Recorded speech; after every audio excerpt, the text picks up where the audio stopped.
सभी को जय मसीह। स्वागत है हमारे चैनल में आप सभी मसीहों भाई बहनों का। तो आज की मैं इस टॉपिक पर बात करने वाला हूं, जैसे कि परमेश्वर बोलते हैं जागते रहो।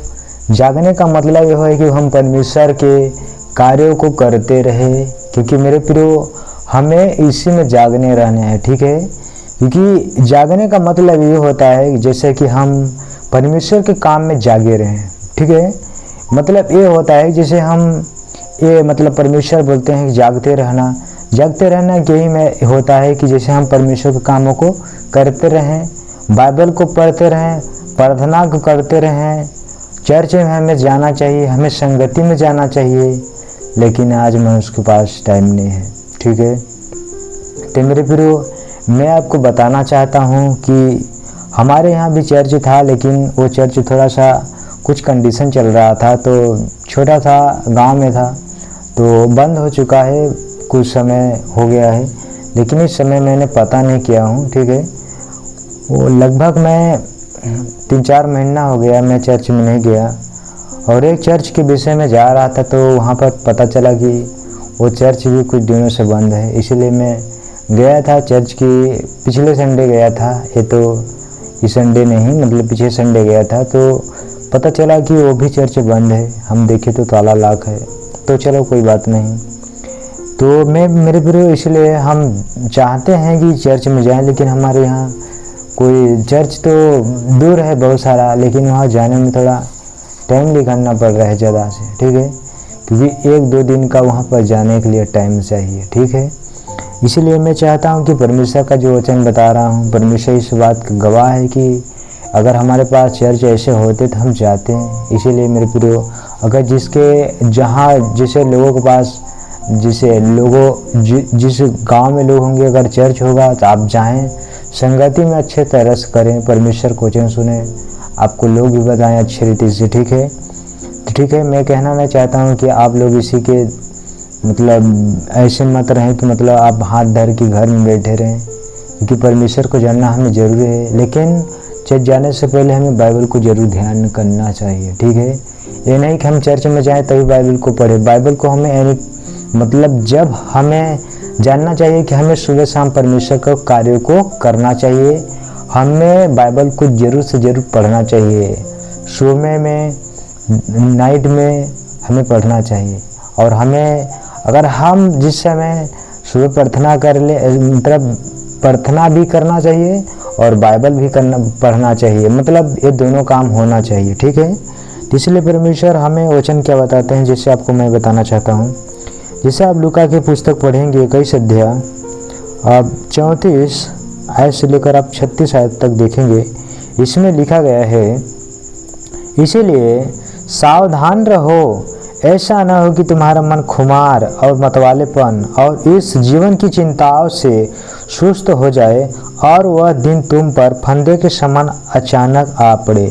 तो मेरे प्रियो इसे बताते हैं, आप लोग सावधान हो जाए, आपका जीवन कहीं खुमार ना हो जाए, आप चिंता में ना हो जाए, मतवाला ना हो जाए कि परमेश्वर आने में टाइम लग रहा है। परमेश्वर का आने में टाइम नहीं लगता है मेरे प्रियो, क्योंकि परमेश्वर तो पलक मारते ही सारा काम करता है।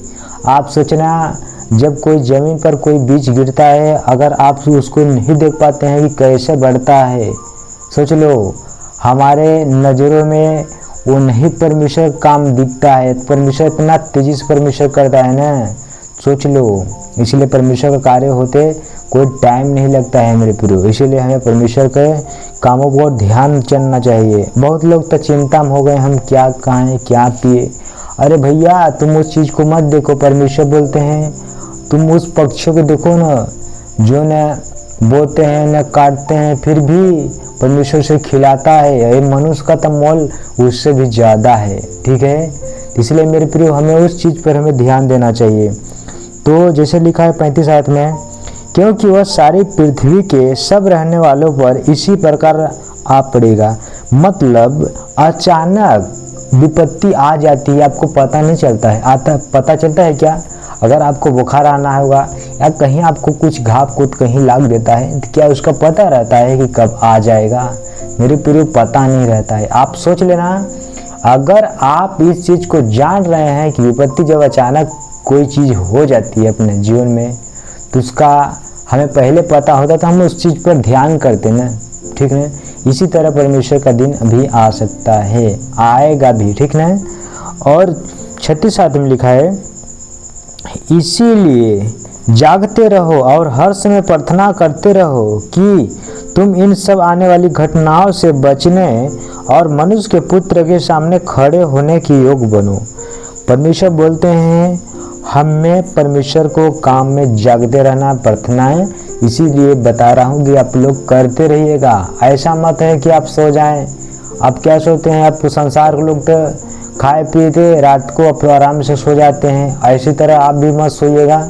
आप भी कुछ समय भी बाइबल पढ़िए, इसके बाद आप सोइए। 10 बजे की बात पर सोइए, 11 बजे के बाद सोइए। ऐसा थोड़ी है कि आप, बहुत सारे लोग तो फिल्म पिक्चर देखते हैं, हम भी थे जो कि भोर तक देखते थे फिल्म। सोच लो, मैं ऐसा आदमी था ना, बहुत फिल्म देखने में बहुत इंटरेस्ट रखता था, मैं बहुत देखता था, तो भोर हो जाता था, हम लोग भोर में सोते थे, इतना फिल्म देखते थे ना, दुकान में जाते थे बहुत डरवा बहुत फिल्म देखते थे। लेकिन देखते देखते पता चला परमेश्वर को हम जान गए, फिर हमारा परमेश्वर मन को में फेर दिया उसकी ओर से, उस काम से हमें नफरत हो गया। आज मैं संसार की फिल्म को छोड़ दिया हूँ देखना, ठीक है, ठीक है, क्योंकि ये सब गलत हो जाता है मेरे प्रियो। इसीलिए हम परमेश्वर के कामों को देखें, हमें बाइबल क्या कहता है हमें उसको ध्यान करना चाहिए। फिल्म पिक्चर जानो सब इंसान को, सब इस दुष्ट आत्माओं का काम है, सब लोगों को मन को बहकाना, इधर का उधर करना है मेरे प्रियो। इसीलिए परमेश्वर हमें बताते हैं। तो मेरे प्रियो, मैं आपको एक छोटा सा बात कहना चाहता हूँ कि जैसे कि हमारे पास एक भाई जैसे कि कमेंट किया था, वो भाई हमें संसार के ईश्वरों का नाम बुलवाना सोचे, और मुझे कमेंट किया था, और मैं आपको कमेंट भी दिखा देता हूँ, ठीक है, स्क्रीन पर आप देख लेना, ठीक है। तो एक कमेंट हमारे पास भाई किया इस तरह का। तो मैं चाहता हूं कि परमेश्वर, वो परमेश्वर को हम मानते हैं जो हमारा परमेश्वर जलन रखने वाला परमेश्वर है, ठीक है। वो परमेश्वर है जिसका आग जो है, आँख जो है, उसका आँख ज्वाला है मेरे प्रियो। इसीलिए हमारा परमेश्वर बोलते हैं, मैं आपको वचन दिखा रहा हूँ, ठीक है। तो जैसे कि निर्गमन की पुस्तक में लिखा है 20 अध्याय में, यहाँ पर लिखा है 20 अध्याय 2 आयत में लिखा गया है कि मैं तेरा परमेश्वर यहोवा हूँ जो तुझे दासवंत के घर अर्थात मिस्र देश से निकाल लाया है। तू मुझे 3 आयत में लिखा है, तू मुझे छोड़ दूसरों को ईश्वर करके न मानना। और ठीक है, क्योंकि हमारा परमेश्वर वो परमेश्वर है, उसने कहा है तू मुझे छोड़ दूसरों को ईश्वर करके न मानना, ठीक है। इसीलिए हम दूसरों को, लोगों को, भगवान को हम नहीं मान सकते। लोग आज हमें इस चीज़ का शिक्षा न दें, क्योंकि मैं उस भाई से बोलना चाहता हूँ जो वो भाई हमें इस प्रकार का कमेंट दिया है। क्या सोचता है कि मतलब इस तरह कमेंट करूँगा क्या हमें उसके जैसे बन जाऊँगा? तो मेरे प्रियो, आप आए हैं मसीह की वीडियो देख लिए, परमेश्वर का अनुग्रह आप पर हो कि आप परमेश्वर आपको ऐसा मन दे कि आप मन फिराएं प्रभु यीशु पर, आप भी विश्वास करें, आप इस सत्य को जानें, ठीक है। क्योंकि मेरे प्रियो, हम मनुष्य के आज्ञा से बढ़कर परमेश्वर का आज्ञा का मानना ही कर्तव्य समझते हैं, ठीक है। क्योंकि हम मनुष्य को आज्ञा को नहीं मान सकते हैं, क्योंकि मैं जो परमेश्वर का वचन लिखा है उसी को मानूंगा, और परमेश्वर का मैं शुरू से उसका भय मानते आ रहा हूँ, तो आज भी उसका मानूंगा, और जब तक जीवित रहूंगा तब तक भी मानूंगा इस शरीर में। तो मेरे प्रियो, मैं इसीलिए बता रहा हूँ कि भाई इस तरह मुझे कमेंट किया, और मैं सोचा कि चलो मैं उसको इस अगले समय में बता दूंगा, ठीक है। तो मेरे प्रियो, आप लोग इस वीडियो के माध्यम से अगर समझ गए होंगे तो आप हमारे चैनल पर नए होंगे तो चैनल को जरूर सब्सक्राइब कर लेना और वीडियो को एक लाइक कर देना। तब तक सभी को जय मसीह की। आपको मिलूंगा नेक्स्ट वीडियो में।